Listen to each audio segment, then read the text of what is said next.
Allahu Allahu Allahu Allah Allahu Allah.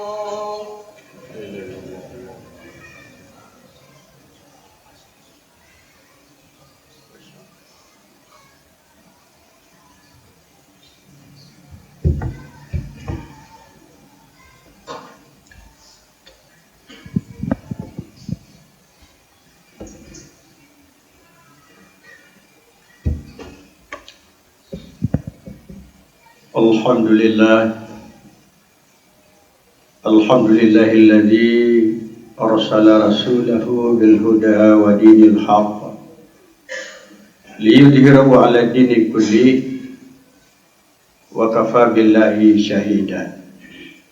Asyhadu an la ilaha illallah wahdahu la syarika lah wa asyhadu anna sayyidana wa nabiyyana Muhammadan abduhu wa rasuluh la nabiyya ba'dah. Allahumma salli ala Sayyidina Muhammad wa ala alihi wa sahbihi ajma'in, amma ba'd. Hadirin yang terhormat, jamaah Jumat yang dirahmati Allah Subhanahu wa taala, marilah senantiasa kita menyampaikan puji syukur kehadirat Allah Subhanahu wa taala atas limpah rahmat dan karunia-Nya, atas taufik dan hidayah-Nya, sehingga Allah sudah mengantarkan kita pada hari ini dan saat ini di penghujung bulan Sya'ban. InsyaAllah kita akan bertemu dengan bulan suci Ramadan yang paling mulia di sisi Allah. Salawat dan salam semoga selalu tercurahkan ke pangkuan Nabi besar Muhammad Rasulullah sallallahu alaihi wasallam, pada keluarganya dan para sahabatnya, kepada para ulama mutaqaddimin, ulama mutaakhirin, serta ulama-ulama yang muktabar, pada kita semuanya sampai hari kiamat.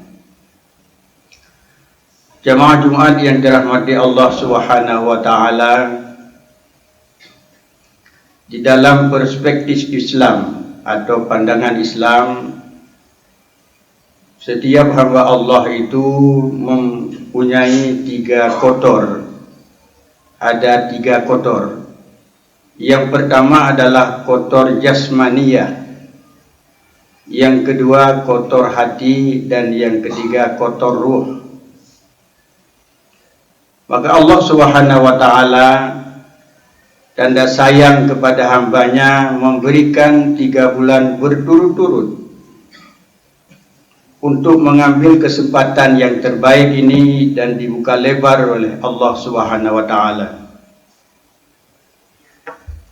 Yang pertama Allah berikan bulan Rajab. Ar-Rajabu litathhirul badan.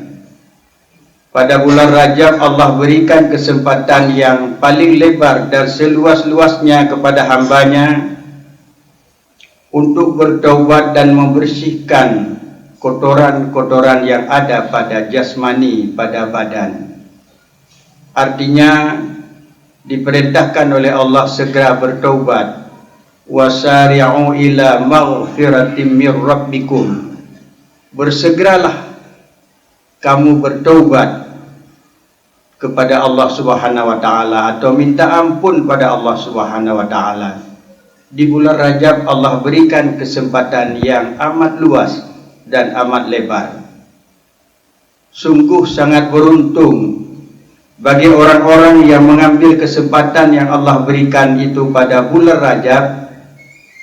Dia adalah sangat beruntung. Tetapi apabila melewati saja, melalaikan, ini adalah sangat rugi, karena itu masa yang lalu. In kana khairan fa khairun, Wa in kana syarran fasyarrun. Kalau masa yang lalu apa saja yang telah kita perbuat yang baik, maka baiklah hasilnya. Wa in kana syarran fasyarrun. Kalau kita berbuat tidak baik atau jelek, maka jeleklah hasilnya. Tidak mungkin kita kejar lagi. Tidak mungkin kita ulang lagi. Tidak akan mungkin kita kembali lagi ke belakang. Yang kedua, Allah berikan bulan Sya'ban. Wa Sya'bana litathhirul qulub. Pada bulan Sya'ban, 1 Sya'ban hingga akhir hari ini, Allah berikan kesempatan selebar-lebarnya, seluas-luasnya untuk membersihkan hati di bulan Sya'ban ini. Bulan Sya'ban masih tersisa, tidak bisa dihitung 1 hari, barangkali beberapa saat lagi, tapi Allah masih memberikan waktu yang terakhir kepada hambanya di bulan Sya'ban untuk membersihkan hati. Kebersihan hati sangat-sangat menentukan bagi seorang hamba Allah. Sangat-sangat ditentukan dalam peri kehidupan manusia hati ini. Merujuk kepada sebuah hadis Rasulullah sallallahu alaihi wasallam yang diriwayatkan dari Miqdam, dari Nu'man, dari Nabi sallallahu alaihi wasallam. An Miqdam anin Nu'man anin Nabi sallallahu alaihi wasallam. Dari Miqdam, dari Nu'man, dari Nabi sallallahu alaihi wasallam. Faqala Rasulullah sallallahu alaihi wasallam, wa inna fil jasadi mudghah. Ketahuilah dalam jiwa manusia, dalam pribadi manusia ada segumpal darah. In saluhat, saluhat jasadu kullu. Apabila darah atau daging itu baik, maka baiklah seluruh anggota tubuhnya. Wa in fasadat, fasadat jasadu kullu. Kalau rusak daging itu atau darah itu, maka rusaklah seluruh tubuhnya. Ala wahia qalbu. Ketahuilah itulah hati. Hati sangat menentukan kepada sikap, akhlak dan pribadi seseorang hamba. Hati ini tumbuh akhlak dari seseorang hamba bukan direncanakan. Apabila akhlak direncanakan, disusun, dipoles, itu bukan akhlak. Tapi akhlak itu tumbuh spontanitas dalam hati seseorang hamba. Karena hati baik akan tumbuh akhlak yang baik. Kalau hati tidak baik, tidak akan tumbuh akhlak-akhlak yang baik. Tanda hati yang baik adalah seseorang itu adalah dia sangat mudah menerima kebaikan, sangat mudah mengerjakan kebaikan, sangat mudah mendengar kebaikan. Itu tanda hati baik.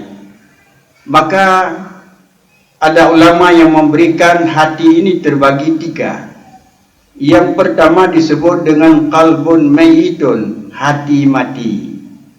Ada hati tapi mati.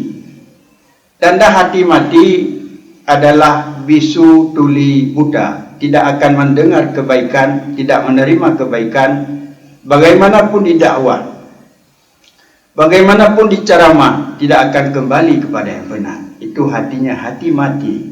Itulah hati-hati orang kafir, orang yang membangkang Allah dan membangkang Rasul dan membangkang agama. Apapun kita bicarakan pada mereka tidak akan termakan.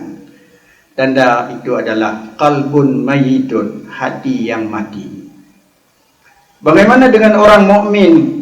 Bisa saja orang mukmin ini menuju kepada qalbun maridun dan turun lagi kepada qalbun mayyitun. Karena dalam hatinya ada penyakit, nanti menjadi hati itu menjadi hati mati.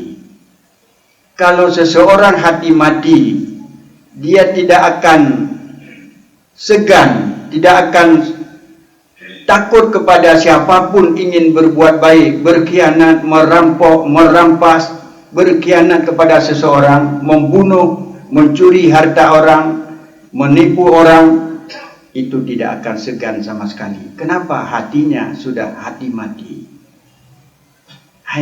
Padahal hati itu bersih. Dasar hati ini adalah sebagaimana disabda oleh Rasulullah sallallahu alaihi wasallam tentang anak, kullu mauludin yuladu ala fitrah.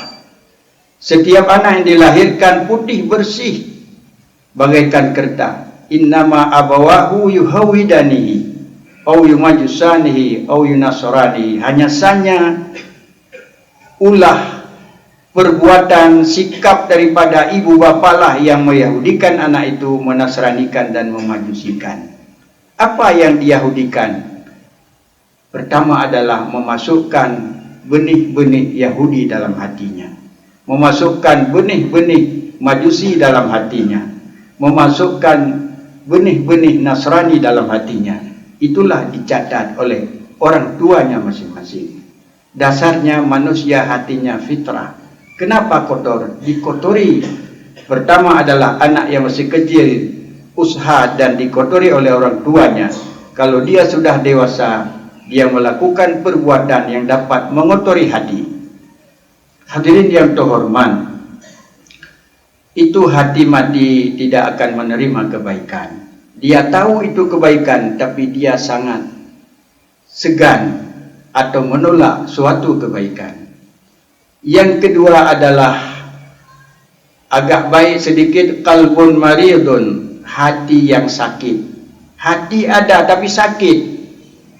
Ini adalah ciri-cirinya banyak juga terutama paling banyak adalah ciri hati ini pada orang munafik, dan juga ciri-ciri hati ini ada pada orang mukmin.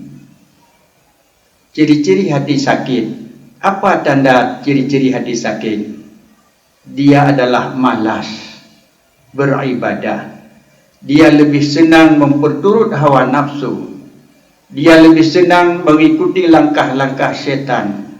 Dia lebih senang adalah hubbud dunia, cinta dunia, berlebih-lebihan dan melupakan akhirat. Ini adalah hati, tanda-tanda hati mati. Kalau hati mati ini, kalau diobati masih bisa, tapi kalau kalbun mayyitun sulit diobati. Tapi kalau hati sakit masih ada obat, yaitu bertobat kepada Allah, istighfar banyak-banyak kepada Allah Subhanahu wa taala. Hadirin yang terhormat, oleh karena itu ketahuilah bahwa juga dalam hati secara maknawi itu tempatnya ada beberapa unsur. Yang pertama di dalam hati adalah tempatnya nur, hikmah, iman, dan juga ada satu sudut adalah tempat nafsu dan lapangan syaitan. Apabila seseorang hamba Allah, dia banyak beribadah, dekat kepada Allah Subhanahu wa taala, maka lapangan iman lebih lebar dalam hatinya, dan hikmah nur akan terpancar dalam hatinya. Lapangan nafsu dan lapangan syaitan menjadi sempit. Tapi apabila seorang hamba jauh dari ibadah kepada Allah Subhanahu wa taala, dia mulai melakukan perbuatan dosa, mulai dari dosa kecil hingga dosa besar. Ini lapangan iman sangat sempit. Hikmah dalam hatinya menghilang dan hatinya tidak bercahaya.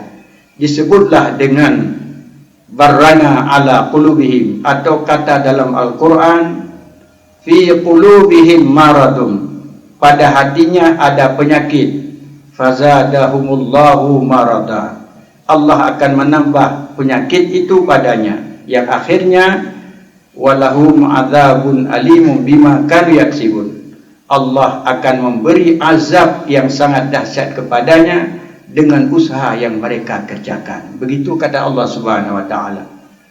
Hadirin yang terhormat, hati sangat menentukan.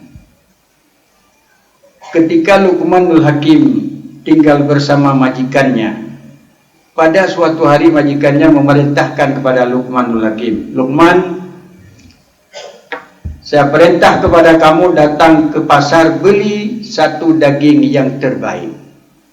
Maka Luqmanul Hakim datang ke pasar membeli daging. Mereka pilih-pilih, mereka akhirnya pilih hati, dibawa pulang kepada majikannya. dan diserahkan kepada majikannya. Gejuk bak raja, bak tuan. Ya tuan, ini daging yang terbaik. Diterima oleh tuannya. Pada kali lain diperintah oleh tuan raja atau majikannya kepada Luqman. Luqman, saya perintah padamu datang ke pasar, beli suatu daging yang paling jelek. Luqman datang ke pasar, pilih-pilih, akhirnya dia beli hati. Bawa pulang lagi, diserahkan pada majikannya. Karena dua kali perintah yang sama, dua kali perintah daripada tuan rajanya, tuannya, tapi pembelian tetap satu bentuk, yaitu hati. Akhirnya majikannya bertanya, ya Luqman, saya bertanya kepadamu, saya perintahkan beli daging yang terbaik, kau memilih membeli hati. Saya perintahkan kepada kamu membeli daging yang paling busuk, kamu beli hati. Apa maksudnya? Ketahuilah wahai majikanku, daging yang terbaik adalah hati dan daging yang terjelek adalah hati. Kehidupan manusia sangat ditentukan oleh hati. Inilah maknanya. Maka Luqmanul Hakim disebut dengan ahlul hikmah dan ahlul obat, dan juga diabadikan namanya di dalam Al-Quran, termasuk bapak pendidikan. Hadirin yang dimuliakan oleh Allah Subhanahu wa taala. Oleh karena itu sangat menentukan adalah kepada bersihnya hati. Kalau dalam hati sudah hilang ujub, dalam hati sudah hilang takabur, dalam hati sudah hilang sifat tamak, dalam hati sudah hilang sifat dengki, dalam hati hilang sifat hasad, insya-Allah hati ini akan menerima sesuatu yang baik. Dan kalau kalbun maridun, tanda yang kedua adalah seseorang itu hatinya tanda sakit, hartanya banyak, kedudukannya tinggi, tapi kenyamanan dalam hidupnya tidak ada. Padahal dia sudah memangku jabatan yang paling tinggi, tapi ketenangan dalam jabatan itu tidak tenang. Harta cukup banyak, dengan harta itu dia tidak tenang. Hanya tenang udip. Karena sebahagian dia masih menerima kebaikan, dan sebahagian dia masih ragu kepada kebaikan. Maka Allah mengatakan dalam Al-Quran adalah ada manusia, ada yang sebahagian dia percaya terhadap Al-Quran, sebahagian dia tidak percaya terhadap kebenaran. Itulah hati sakit. Oleh karena itu, apa obat hati? Obat hati itu adalah istighfar. Yang pertama sekali kita menyadari bahwa diri kita adalah sebagai hamba Allah secara akidah. Semua hidup ditentukan takluk pada kudrah dan iradah Allah. Tidak lepas sedikit pun kehidupan kita daripada kudrah dan iradah Allah. La yataharraku bizarratin illa biiznillah. Tidak akan bergerak suatu sebesar zarrah pun kecuali dengan izin Allah Subhanahu wa taala. Maka kaya itu titipan Allah. Kedudukan tinggi itu amanah Allah. Semuanya kembali kepada Allah. Yang kedua, tidak ada sifat ujub pada dirinya, merasa heran pada dirinya, kelebihan dirinya, keagungan dirinya, kehebatan ilmu, kehebatan kepandaian dan sebagainya. Semuanya adalah kita yakin, seyakin-yakinnya, sedikit pun tidak ragu bahwa semua itu datang daripada Allah. Suatu ketika Allah akan mencabut kembali semua nikmat yang Allah berikan pada kita. InsyaAllah sifat ujub akan hilang, dengki pun akan jauh, takabur pun akan jauh dari kita. Sehingga menjadi hati satu lagi. Apa itu?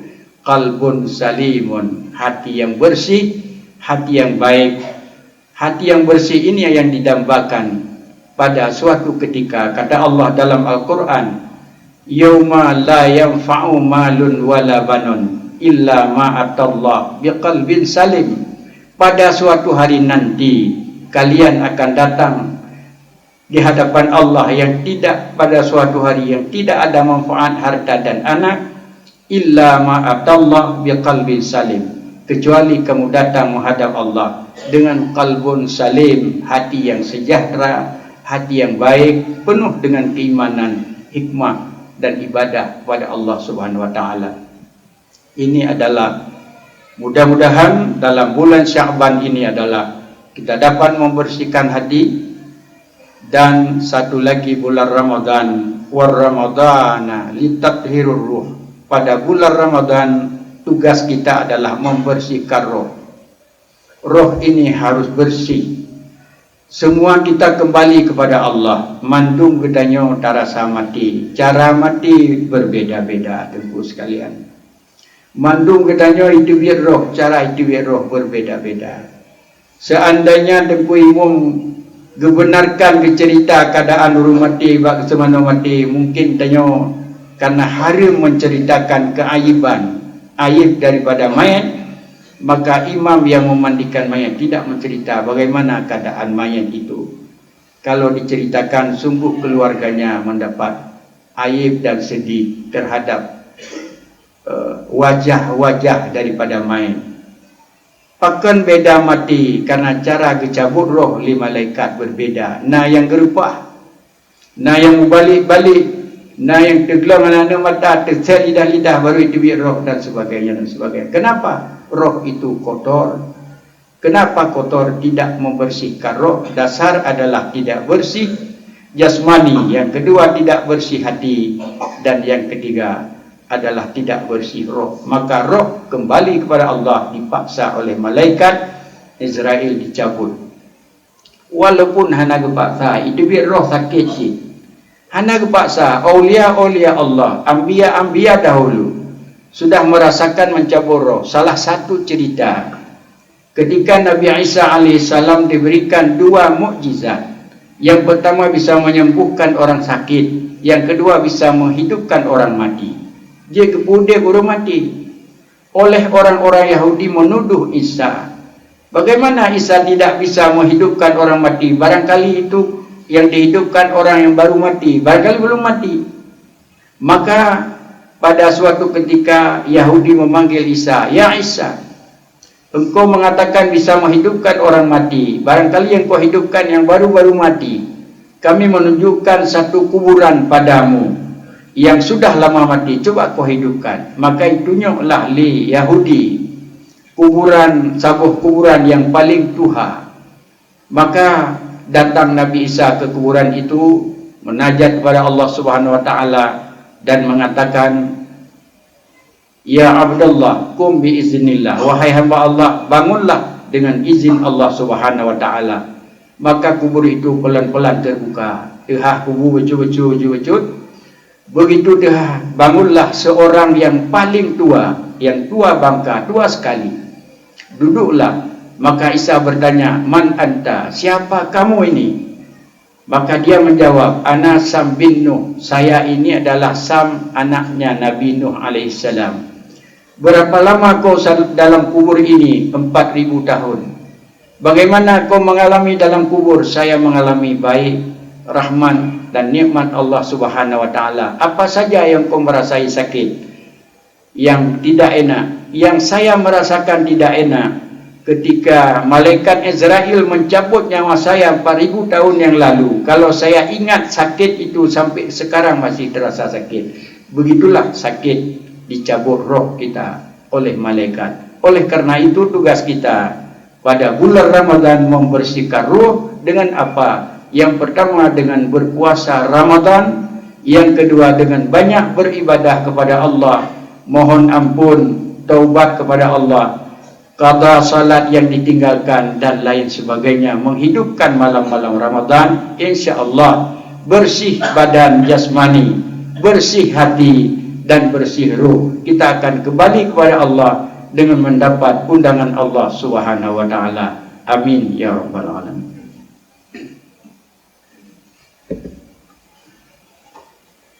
Alhamdulillah. Alhamdulillahilladzi arsala Muhammadar rahmatan lil alamin.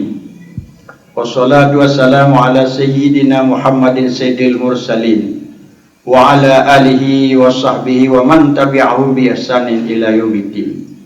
Amma ba'du, fa ya ibadallah, ittaqullaha haqqa tuqatih wa la tamutunna illa wa antum muslimun.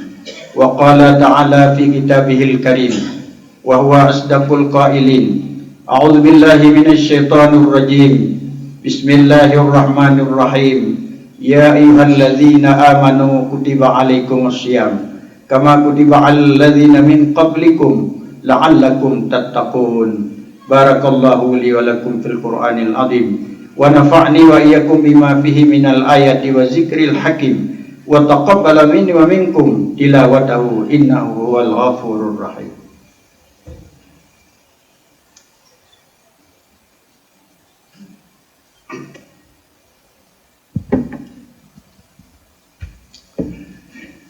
الحمد لله رب العالمين والعاقبة للمتقين ولا عدوان إلا على الظالمين أشهد أن لا إله إلا الله وحده لا شريك له وأشهد أن سيدنا ونبينا محمدا عبده ورسوله لا نبي بعده اللهم صل على سيدنا محمد وعلى آله وصحبه أجمعين أما بعد فيا عباد الله اتقوا الله حق تقاته ولا تموتن إلا وأنتم مسلمون وقال تعالى في كتابه الكريم وبقوله يهتدي المهتدون أعوذ بالله من الشيطان الرجيم بسم الله الرحمن الرحيم قل هو الله أحد الله الصمد لم يلد ولم يولد ولم يكن له كفوا أحد اللهم اغفر للمسلمين والمسلمات والمؤمنين والمؤمنات الأحياء منهم والأموات وتابع بيننا وبينهم بالخيرات رب اغفر وارحم وأنت خير الراحمين ولا حول ولا قوة إلا بالله العلي العظيم ربنا آتنا في الدنيا حسنة وفي الآخرة حسنة وقنا عذاب النار ولذكر الله أكبر والله يعلم ما تصنعون. أقم الصلاة.